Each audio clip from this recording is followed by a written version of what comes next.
Hello बच्चों, आशा करता हूँ आपको लेक्चर में एंजॉयमेंट आ रही होगी। अच्छे से पढ़ रहे हो क्या घर बैठे? क्योंकि कंपटीशन एग्जाम के लिए आपको पढ़ना है ना, इसलिए अच्छे से पढ़ो तभी आपको अच्छी रैंक आ सकती है, तभी आपका नवोदय विद्यालय में आपका सिलेक्शन हो सकता है। अच्छे से पढ़ो, अभी टाइम है, ठीक है। आज हमारा लेक्चर नंबर 3 होने वाला है। क्या पढ़ेंगे लेक्चर नंबर 3 में? Comparison of rational number. भाई कंपेयर करना, कंपेयर क्या होता है? तुलना करना, एक दूसरे की तुलना करते हैं ना, छोटा या बड़ा, राइट। मैं छोटा हूँ, मैं बड़ा हूँ, स्कूल में आप टॉपर हूँ, मैं बोलता हूँ कि मैं टॉपर हूँ, तू छोटा है। अब वो कंपेयर करना छोड़ दो, यहाँ पर कंपेयर करो। नेशनल लेवल की कंपटीशन में पार्टिसिपेट करना यहाँ से आप सीख लो। उसमें क्या पढ़ा है यहाँ पर फोकस करो। यहाँ पर क्या है तो अपने टेक्स्ट बुक की किताबें खोलो, हायर लेवल की टेक्स्ट बुक पढ़ने की कोशिश करो। आता है कि नहीं कुछ समझ में? क्या नहीं, ये साइंस की बुक पढ़ो, आता है कि नहीं, चलो चेक करो। और तो चलो वो कभी आएगा पार्ट, वो अभी पढ़ लेंगे, लेकिन फिलहाल हमारा लेक्चर नंबर कंटिन्यू करते हैं कि क्या है। प्रैक्टिस सेट 1.2 सॉल्व करने से पहले आपको कुछ कंसेप्ट आना चाहिए कि क्या होता है, उसका मीनिंग क्या नहीं है, ये हम ज्ञात करेंगे यहाँ पर क्या है। तो चलो क्या है भाई कि मीनिंग ऑफ सिंबल, सिंबल का मीनिंग क्या होता है, सिंबल का मीनिंग क्या होता है। वो बोलता है कि ए इज ग्रेटर, ए क्या भाई, ये देखो ये कैसा सिंबल है, ये कैसा सिंबल है, ये तीर देखा ना, तीर, यहाँ ऐसा तीर होता है। तीर के जो नोक होती है ना, नोक जैसी साइन, नोक की साइन कहाँ पर है? यहाँ पर है, राइट हैंड साइड पर है, यहाँ पर है, मतलब इस दिशा में। इस दिशा में मतलब क्या होता है, वो छोटा होता है। इसका मतलब क्या है? ए इज ग्रेटर देन, मतलब सॉरी बड़ा होता है। उसका मतलब क्या है? ए इज ग्रेटर देन बी। इसका मतलब क्या भाई? ए इज ग्रेटर देन, मतलब इस सिंबल का मीनिंग क्या होता है? ग्रेटर। इसका मतलब क्या है? ग्रेटर। इस नंबर का सिंबल का मीनिंग क्या होता है? ग्रेटर। उसी तरह से अगर ये सिंबल आ जाए छोटा साइड, अगर ये सिंबल मान लो उसकी दिशा, उसकी जो नोक है, अगर उसके साइन चेंज हो जाए तो इसका मतलब क्या होता है? ये होता है लेस। इसका मतलब छोटा, इसका मतलब क्या होता है? लेस। तो मैंने वही तो लिखा है, ए इज लेस देन बी। कुछ गलत लिखा है क्या? नहीं ना। अगर मान लो सिंबल कुछ ऐसा आ जाए, ये जो बीच वाला सिंबल है ये क्या होता है? इक्वल। इक्वल, इक्वल का मतलब क्या होता है भाई? दोनों बराबर। तू ना तो तू टॉपर ना भाई तू टॉपर, दोनों इक्वल है। कोई नहीं छोटा बड़ा, कोई नहीं है भाई। अब जैसे छोटा बड़ा करते हैं ना कास्ट में, तू छोटा है उस दरिद्र से आता है, वो नहीं है यहाँ पर। हम दोनों इक्वल कैटेगरी के, समझ रहे हो? तो इसका मतलब equal. 5u is equal to 5u, 5 is equal to 5u होगा भाई। जैसे कि मान लो यहाँ पर 2 और इज इक्वल टू 1 + 1 है, ये दोनों साइड सेम है, दोनों का मीनिंग मतलब एक ही होता है, ये होता है इक्वल। इसे कहते हैं इक्वल का साइन। ये आपको ज्ञात होना चाहिए। चलो आओ नेक्स्ट लेक्चर देखते हैं, नेक्स्ट लेक्चर नहीं नेक्स्ट टॉपिक देखते हैं क्या है। तो आप ये टॉपिक आपको मीनिंग तो समझ गया। अब बारी भाई नंबर लाइन। नंबर लाइन हमने कल पढ़ी थी। ओरिजिन, ओरिजिन के राइट हैंड साइड पर पॉजिटिव नंबर होते हैं, लेफ्ट हैंड साइड पर नेगेटिव नंबर होते हैं, ये हमने कल पढ़ चुके हैं। अब बारी भाई उसका मूविंग, अगर हम लेफ्ट हैंड साइड पर मूव करते हैं तो उसका मतलब क्या होता है? क्या नंबर बढ़ता है या कम होता है? अगर हम उसी नंबर लाइन के राइट हैंड साइड पर मूव करते, अगर हम उसी नंबर लाइन के राइट हैंड साइड पर मूव करते तो हमारा नंबर बढ़ता है या गिरता है? चलो आउट देखते हैं क्या होता है। चलो अगर मान लो कोई हमारी गाड़ी, हम क्या करें, राइट हैंड साइड पर मूव करें, हमारे राइट हैंड साइड कहाँ पर है? यहाँ पर। इस दिशा में क्या आप? राइट हैंड साइड, ये क्या भाई? Right hand side. तो राइट हैंड साइड पर हर एक नंबर बड़ा होगा। 3 से बड़ा, -3 से बड़ा कौन होगा? -2 बड़ा होगा। -2 से बड़ा कौन होगा? -1 बड़ा होगा। अब एक बात बताओ मुझे, -5 है, -5 बड़ा या -10 बड़ा? -5 बड़ा या -10 बता, चल बता जल्दी से बता, तू कौन सा नंबर है? तो तू बोलेगा सर -10 है। अबे -10 नहीं है, -5 है। -5 है, क्योंकि नंबर लाइन पर अगर आप राइट हैंड साइड पर मूव कर रहे हो ना तो नंबर बढ़ता है। मुझे एक बात बता, -10 कहाँ पर आने वाला है? ये देख तेरी नंबर लाइन, ये देख तेरी नंबर लाइन, ये देख तेरा -10 यहाँ पर आएगा, -5 यहाँ पर आएगा और 0 यहाँ पर आ जाएगा। सही है? मैंने क्या, अगर तू नंबर लाइन पर राइट हैंड साइड पर मूव कर रहा है, अगर तू राइट हैंड साइड पर तू आगे जा रहा है तो मतलब राइट हैंड साइड पर जो आगे वाला नंबर आएगा वो बड़ा आएगा पीछे वाले से। -10 पीछे आने वाला है, -5 आगे वाला है। इसका मतलब क्या है? -5 बड़ा है -10 से। ये बात हमको याद करनी होगी। उसी तरह से अगर कोई बोलता है कि moving on left hand side, अगर मैं नंबर लाइन के लेफ्ट हैंड साइड पर मूव कर रहा हूँ, अगर मैं नंबर के लेफ्ट हैंड साइड पर मूव कर रहा हूँ तो क्या होने वाला है? लेफ्ट हैंड साइड पर मूव कर रहे हो तो मेरा नंबर घटने वाला है। तो इसका मतलब क्या? 3 से 2 छोटा होगा, 2 से 1 छोटा होगा, 1 से 0 छोटा होगा, 0 से -1 छोटा होगा। इसका मतलब क्या है? अगर मैं लेफ्ट हैंड साइड पर जा रहा हूँ तो इसका मतलब क्या? मेरी वैल्यू डिक्रीज होने वाली है, मेरी वैल्यू घटने वाली है, यही तो बताने वाला हूँ मैं। चलो जैसे कि कोई एग्जांपल्स है, उसी तरह से यहाँ पर मूविंग ऑन राइट, यहाँ पर क्या होता है? इंक्रीज होता है, यानी क्या होता है? Increase, increasing. तो इसी तरह से उसके अपोजिट क्या होगा? यहाँ पर डिक्रीजिंग, डिक्रीजिंग। उसी एक इसको भी एग्जांपल से समझाओ तो देखो, यहाँ पर फोकस करो। जैसे कोई एग्जांपल, स्केल लाइन, -5, -4, -3, -2, 0 और यहाँ पे 1 और 2। मुझे बताओ 1 और 2, 1 बड़ा है या 2 बड़ा है? मुझे एक बात बताओ, यहाँ पर 1 बड़ा है या 2 बड़ा है? ऑब्वियसली 2 बड़ा होता है 1 से, है कि नहीं? तो मैं क्या कर रहा हूँ, यहाँ पर मैं लेफ्ट हैंड साइड पे मूव कर रहा हूँ।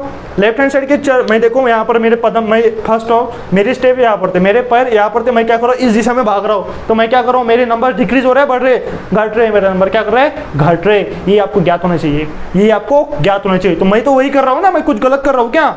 मैं भी तो वही कर रहा हूँ। ये गलत हो रहा है क्या? नहीं ना। तो मेरी वैल्यू तो डिक्रीज हो रही है ना, तो इसलिए तो मैंने डिक्रीजिंग लिखा। हमेशा याद रखना, अगर आप नंबर लाइन के राइट हैंड साइड पर मूव कर रहे हो तो वैल्यू इंक्रीज होगी, और उसी विपरीत मतलब लेफ्ट हैंड साइड पे आप डायरेक्शन में मूव करोगे तो आपकी वैल्यू घटेगी। ये इंपॉर्टेंट होता है, ठीक है। चलो उसी को सॉल्व करेंगे। क्या होता है, चलो क्या करेंगे, अब इसको थोड़ी देर के लिए रुक करते। हमें क्या करना है, कंपेयर द फॉलोइंग नंबर। इस दोनों नंबर को क्या करना है, कंपेयर करना है। कंपेयर कैसे करेंगे, -2 या -5? अब भी बताया था मैंने, -5 या -5 बड़ा है। मुझे एक बात बताओ, मैं इसे ड्रॉ करता हूँ, -2 कहाँ पर आएगा और -5 कहाँ पर हो जाए? मुझे बता, -2 यहाँ पर आने वाला है, -2 यहाँ पर आएगा, कहाँ पर आने वाला है, बराबर है, -2 यहाँ पर आएगा और -5 है। अब बता मुझे, -2 या -5 बड़ा, -2 बड़ा है या -5 बड़ा है? कौन सा नंबर बताए? -2 बड़ा है, सही है, -2 बड़ा है। तो यहाँ पर क्या लिखेंगे तू आंसर, क्या लिखेंगे तू, -2 is greater than -5, -2 is greater than -5। ये कैसा सिंबल है, ग्रेटर देन क्या। उसी तरह से एक बात बता, तो यहाँ पर क्या लिखेंगे, 0 बड़ा है या -10 बड़ा है? 0 बड़ा है या -10? 0 यहाँ पर आएगा, -10 इस दिशा में आएगा, राइट है। तू कहाँ पर, किस दिशा से यहाँ पर भाग रहा है, मतलब नंबर डिक्रीज हो रहा है, नंबर डिक्रीज हो रहा है, इसका मतलब क्या है, 0 बड़ा है, तो 0 इज ग्रेटर देन -10। उसी तरह से एक बात बता, अब क्या करना पड़ेगा तुझको, ये 3/5 और 6/10 इनको सॉल्व करना पड़ेगा। सॉल्व कैसे करेगा तू, सॉल्व कैसे करेगा, उसके लिए तेरे को क्या करना पड़ेगा, जो डिनोमीटर में ना इन दोनों के कंपोनेंट सेम करने पड़ेंगे, डॉक्टर को सेम करना पड़ेगा। यहाँ पर डॉक्टर, डिनोमीटर यानी डॉक्टर। चलो कैसे करेंगे, उसके लिए ट्रिक से क्या करेंगे, देखो सॉल्व करता हूँ मैं इसको। 3/5 एंड यहाँ पर कितना है, इज इक्वल टू 6/10, सही है। इज इक्वल टू नहीं लिखता हूँ, मेरे को सिंबल पता नहीं ना अभी तक कौन बड़ा है कौन छोटा है, राइट है। मैं इसीलिए मैं एंड ही लिखता हूँ, ठीक है। इसको मैं फर्दर सॉल्व करता हूँ। यहाँ पर 3/5, यहाँ पर 10 है, यहाँ पर 10 बना सकते हो क्या मैं, यहाँ पर 10 है तो मैं यहाँ पर 10 कर सकता हूँ क्या, हाँ कर सकता हूँ। मैं क्या करता हूँ, ऊपर नीचे 2 से मल्टीप्लाई करता हूँ, तो 3 × 2 5 × 2, सही है। एंड 6/10। अब बताओ मुझे इसका आंसर क्या आने वाला है, 3/2 यानी 6, और इधर क्या होगा 5/10 यानी 10 इज इक्वल टू 6 एंड 6/10। ओ हो, ये तो दोनों वैल्यू इक्वल आ गई, दोनों वैल्यू इक्वल आ गई। इसका मतलब क्या है, 6/10 और 6/10 क्या इक्वल है। इसका मतलब क्या है, 3/5 इज इक्वल टू 6/10। ये दोनों का मीनिंग क्या है, इक्वल है। ये दोनों वैल्यू कैसी है, इक्वल है। अभी ये तो आपको कंपैरिजन, आपको प्रैक्टिस सेट के लिए बिफोर पढ़ाया था, अब बारी है प्रैक्टिस सेट की। प्रैक्टिस सेट आप खुद से भी सॉल्व करो, मैं अभी 1 मिनट में आपको सॉल्व करके देता हूँ, ठीक है। चलो इसको स्क्रीनशॉट ले लो या आपको नोट कर लो आपकी किताब में। चलो बताओ, प्रैक्टिस सेट 1.2 को सॉल्व करने वाले जा रहे हैं, क्या है कि नहीं आपके सॉल्व? कुछ नहीं करते हो आप, मुझे पता है यार, मेरे भरोसे बैठे हो आप, मेरे भरोसे में सर आएंगे सॉल्व करके दिखाएं। चलो यहाँ पर फोकस करो, क्या है, चलो बताओ, -7 बड़ा है -2 बड़ा है, -7 बड़ा है -2 बड़ा है, -2 बड़ा है, सही है होना है। तो यहाँ पर मैं क्या लिखूंगा इसका आंसर, चलो अलग पेन से लिखूँ क्या, थोड़ा सा डिफरेंट पेन लेता हूँ। चलो क्या है, -7 या -2, तो मैं क्या लिखूंगा, -7 इज छोटा -2, -7 इज छोटा -2। ये किसका साइन है, लेस देन का। इसका मतलब क्या है, -2। देखो एक कभी की चोच है ना, कभी की चोच, जो चोच है ना, चोच जिसकी तरफ भी टुवर्ड्स करेंगे ना, दिशा जहाँ पर दिखाएंगे नहीं है, जहाँ पर भी इसकी चोच होंगे ना, इसका मतलब क्या, वो नंबर छोटा होता है। यहाँ पर -7 छोटा है, यहाँ पर -7 छोटा है। इसे लिखने की और भी कंडीशन, आप इसको ऐसे भी लिख सकते हो, पता है क्या, इसको आप ऐसे भी लिख सकते हो, ऐसे नहीं कि कंपलसरी उसको ऐसे लिखना आता है, इसको आप ऐसे भी लिख सकते हो। मान लो -2 इज ग्रेटर देन -7, ऐसे भी लिख सकते हो, दोनों भी करेक्ट है, दोनों फॉर्मेशन करेक्ट है, दोनों का मीनिंग भी एक ही है। यहाँ क्या बोल रहे हो आप, -7 इज लेस देन -2, और यहाँ क्या बोल रहा है, -2 is greater than -7, -2 is greater than -7, दोनों का मीनिंग तो एक ही है ना भाई।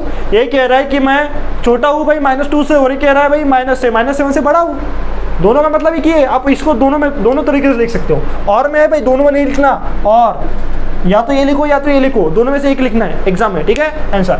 उसके बाद बताओ, 0 बड़ा या -9/5?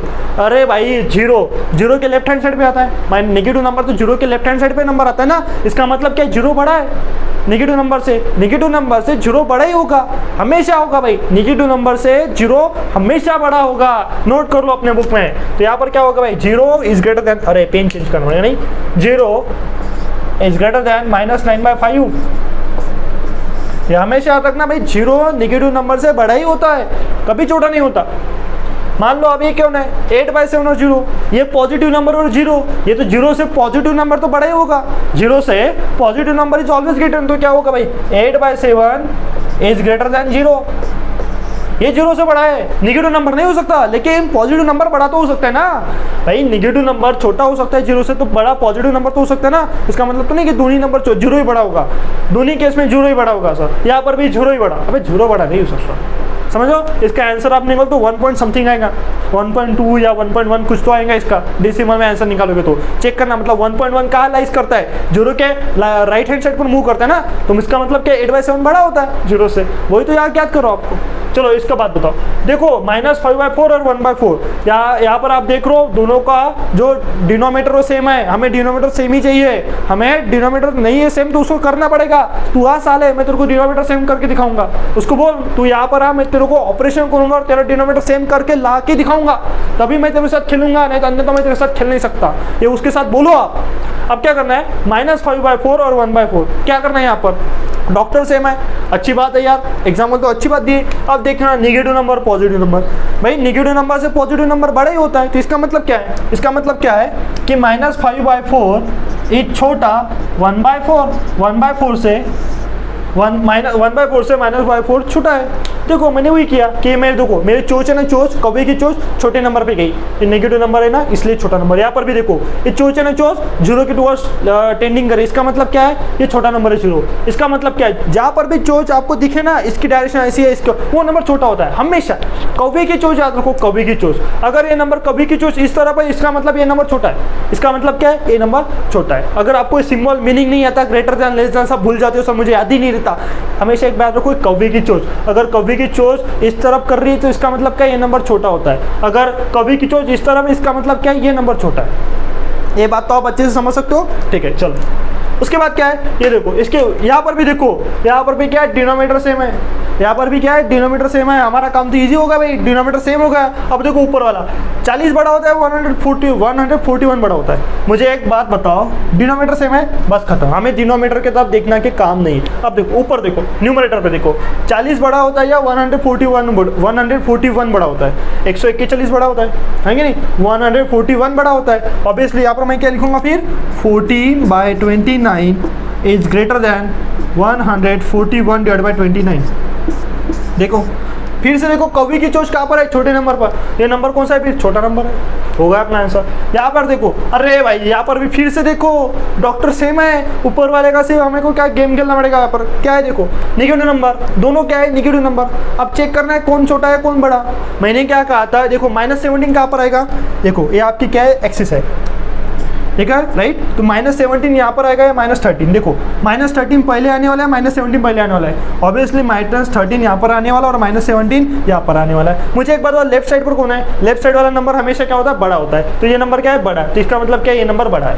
तो क्या करेंगे भाई यहाँ पर -17/20 इज ग्रेटर देन -13/20 हो गया, होगा आपका आंसर। कितना आसान है, कितनी प्रैक्टिस है यार, हलवा दिया है आपको 8 स्टैंडर्ड के। अब आप 8 स्टैंडर्ड में और 8 स्टैंडर्ड में आप ऐसे गेम क्वेश्चन खेल रहे हो, मुझे नहीं लगता यार इस तरह के क्वेश्चन देने चाहिए थे आपको, तो बड़े बड़े हाई लेवल के क्वेश्चन और देने चाहिए इंटरप्शन। अगर आपको टाइम मिलता है ना तो RD शर्मा की बुक लगाओ, RD शर्मा की बुक के क्वेश्चन सॉल्व करो, आपको हेल्प होगा, जरूर हेल्प होगा। कोई भी यार कोई चीज़ करते हो ना आपको उसका कोई बेनिफिट, हमेशा बेनिफिट होता है, वो व्यर्थ नहीं जाती। चलो अब इसकी बारी, इसको निकालेंगे, इसको सॉल्व करना पड़ेगा। कैसे करेंगे सॉल्व, क्या करना पड़ेगा इसको सॉल्व करने के लिए, क्या करना पड़ेगा इन दोनों को। डॉक्टर देखो डॉक्टर सेम है क्या, डिनोमिनेटर सेम है क्या, डिनोमिनेटर सेम है क्या नहीं। फर्स्ट हमारा काम क्या है, डिनोमिनेटर सेम करना पड़ेगा। 12 और 16 का एलसीएम कितना आता है, 12 और 16 का एलसीएम कितना, चलो चेक करो। 12 का एलसीएम निकालो फटक से, एलसीएम निकालना आता है कि नहीं भाई, यहाँ पर एलसीएम निकाल के देता हूँ मैं, ठीक हो। 12 का एलसीएम 2 से डिवाइड किया 6, फिर 2 से डिवाइड किया 3 और यहाँ पे 3 का 1, सही है। उसी तरह से क्या करेंगे इसको 16 का 2, यहाँ पर 8, उसके बाद 2 तो यहाँ पर 4, उसके बाद 2 तो यहाँ पर 2 तो यहाँ पर 2 तो यहाँ पर 1, सही है। ये 2 यहाँ से पूरे 2 उठाएंगे और यहाँ से 3 उठाएंगे, मतलब 16 3 था 48, इसका आंसर कितना है 48। चलो एलसीएम आ गया 48, तो एलसीएम कितना है 48, तो मैं क्या करूँगा इसको 48 मुझे 48 हमारा एलसीएम है ना, हाँ, तो नीचे मुझे 48 बनाए कितने से मल्टीप्लाई करना पड़ेगा 4 से। मैं क्या करूँगा 12 4 48 इंटू 4, ऊपर से भी 4 से करूँगा। उसी तरह से यहाँ पर 7/16 16 3 ज़ा 48, तो यहाँ पर भी 3 से, ठीक है। अब देखो 15 4 ज़ा 16, तो 16/48। उसी तरह से 7 3 ज़ा 21, यहाँ पर भी 48। देखो डॉक्टर सेम हो गया, डॉक्टर सेम हो गया। आप बताओ मुझे कौन बड़ा है कौन छोटा, डॉक्टर सेम है, तो इसका मतलब 16 बड़ा है 21 से, तो इसका आंसर क्या है भाई 16/48 इज ग्रेटर दैन 21/48 होगा आपका आंसर। एलसीएम निकालना सीखा ना भाई 7th स्टैंडर्ड में, क्या बस ऐसे आ गए आप स्टैंडर्ड में? लगता है तो मुझे आपके चेहरे देखकर तो ऐसे लग रहा है कि आप डायरेक्ट 7th स्टैंडर्ड ऐसे ही पास हो गया आ गए। कोई बड़ी बात नहीं, एलसीएम और एचसीएफ का लेक्चर मैंने वैदिक मैथमेटिक्स लेक्चर सीरीज के अंदर मैंने डाल दिए। अगर आपके पास टाइम है तो वो देख लो। अभी टाइम बहुत सारा टाइम है आपके पास, टाइम तो बहुत सारा है, वो कुछ सीख क्यों नहीं लेते? मोबाइल में पबजी खेलने से, फ्री फायर खेलने से अच्छा है यार आज भी कुछ पढ़ लो, अच्छा करियर बनेगा, ठीक है। ये तो 7 क्वेश्चन था, अभी बारी है कुछ और जो क्वेश्चन रहेगा ना उसको सॉल्व करेंगे। चलो इसको मिटा दूं, अगर नोट करना तो कर लो भाई, साथ ही साथ मेरे साथ नोट किया करो, ठीक है। हो जाएगा इस पेज पे, हो जाएगा क्या? हो जाएगा। चलो नेक्स्ट क्वेश्चन हमारा 1 नंबर क्वेश्चन। क्या है 1 नंबर का क्वेश्चन? क्या कहता है -20/8। 8 नंबर का क्वेश्चन क्या भाई, देखो -25/8 और -9/4, इसको सॉल्व करना है। देखो भाई डॉक्टर सेम है क्या, ये क्या है 4 है, नहीं ये क्या है 4। इसको क्या करना है, डॉक्टर सेम है क्या, नहीं। मैं क्या कर सकता हूँ 4 को 8 बना सकता हूँ क्या, हाँ बना सकता हूँ। मैं क्या करूँगा फिर -25/8, इसको मैं क्या करता हूँ -9 2 से मल्टीप्लाई करना पड़ेगा। यहाँ से 9 2 से 18, यहाँ पर कितना होगा 18, तो नीचे कितना होगा 8। देखो डॉक्टर सेम हो गया। अब बताओ -25 बड़ा होता है -18 बड़ा होता है, -25 बड़ा होता है -18 बड़ा होता है, -18, सही बच्चा -18, तो कितना होगा यहाँ पर कितना होगा फिर -25 इज लेस देन -18/8। हो गया तेरा आंसर, हो गया तेरा आंसर। चलो नेक्स्ट क्वेश्चन यहाँ पर सॉल्व करते हैं। नेक्स्ट क्वेश्चन कौन सा है 9th नंबर का। क्या है 9th नंबर का क्वेश्चन, क्या कह रहे हो 12/15 3/5, इसको सॉल्व करो जरा। क्या करना पड़ेगा, डॉक्टर सेम है क्या, नहीं। डॉक्टर का सेम बनाओ, डॉक्टर यानी डिनोमिनेटर, डॉक्टर माने डिनोमिनेटर का सेम बनाओ। चलो सेम करना है तो क्या करना पड़ेगा 12/15 एज इट इज। तो यहाँ पर 5 है, 5 को मैं क्या 15 बना सकता हूँ क्या, हाँ बना सकता हूँ। तो क्या करूँगा मैं 3 × 5, मुझे 3 से मल्टीप्लाई करना पड़ेगा, तो ये 9/15। चलो इसको सॉल्व करो, क्या करना पड़ेगा फिर, इजी है। 12/15 और 9/15 कौन बड़ा है, डॉक्टर तो सेम है, तो 12 बड़ा होता है 9 बड़ा होता है, 12 बड़ा होता है। तो यहाँ पर क्या करूँगा 12/15 इज ग्रेटर देन 9/15। लास्ट वाला क्वेश्चन कर लूँ क्या, मैं कर लूँ लास्ट वाला, आप क्वेश्चन कर लो या कर लोगे, करना है या नहीं करना है। चलो मैं ही करके देता हूँ, मुझे ही करना पडेगा, मुझे पता है। अरे मला माहिती आहे, मलाच करावं लागतं रे, तुम्ही काहीच नाही करत, मूर्ख आहे तुम्ही। चला बघा लवकर, -7/11। नेक्स्ट क्वेश्चन होता है -3/4। भाई डॉक्टर सेम नहीं है, सिंपल सा यहाँ पर प्राइम नंबर आ गया, इसका मतलब क्या इन दोनों का क्या करना पड़ेगा मल्टीप्लिकेशन। तो डॉक्टर सेम आ जाएगा, तो अब क्या करना पड़ेगा मुझे, यहाँ पर 4 से -7/4 डिवाइडेड बाय -11 × 4, सही है। और यहाँ पर -3 × 11 डिवाइडेड बाय 4 × 11। अब देखो -11 × 4 -11 × 4 कट जाएंगे, अरे यार इस नीचे ये दोनों नंबर कटने वाले हैं, खत्म। उसके बाद देखो -7/4, 7 4 = 28, तो -28 और -11 -33। मुझे बताओ -33 या -28 बड़ा होता है, -33 बड़ा होता है। इसका आंसर क्या आने वाला है, -7/11 इज छोटा ग्रेटर देन -3/4। देखो हो गया आपका आंसर। आपको कंपेयर ही करना है, पहले कंपेयर तो किया हमने, लास्ट तक क्या किया हमने, कंपेयर किया। जैसे आप स्कूल में कंपेयर करते हो ना एक दूसरे से, भाई देख तेरे से ज़्यादा मुझे मार्क्स आए, देख मुझे 10 मार्क्स आए, तुझे तो 9 मार्क्स आए से, क्यों 1 मार्क कहाँ गया तेरा, 1 मार्क कहाँ गया, उससे साथ कंपेयर करते। आपके फैमिली वाले कैसे फोर्स करते, देख ते बाजू वाली वो गर्ल्स है ना, उसको ज़्यादा मार्क्स मिले यार, तुझे क्यों कम मार्क्स मिले, ऐसे पूछते हैं ना, देखा होगा आपने स्कूल में, ऐसे ही होता है, कंपेयर करते हो। चलो ये तो हमारी आज की कहानी थी, मिलते हैं नेक्स्ट लेक्चर में इसी जोश और उल्लास के साथ। Till then bye bye.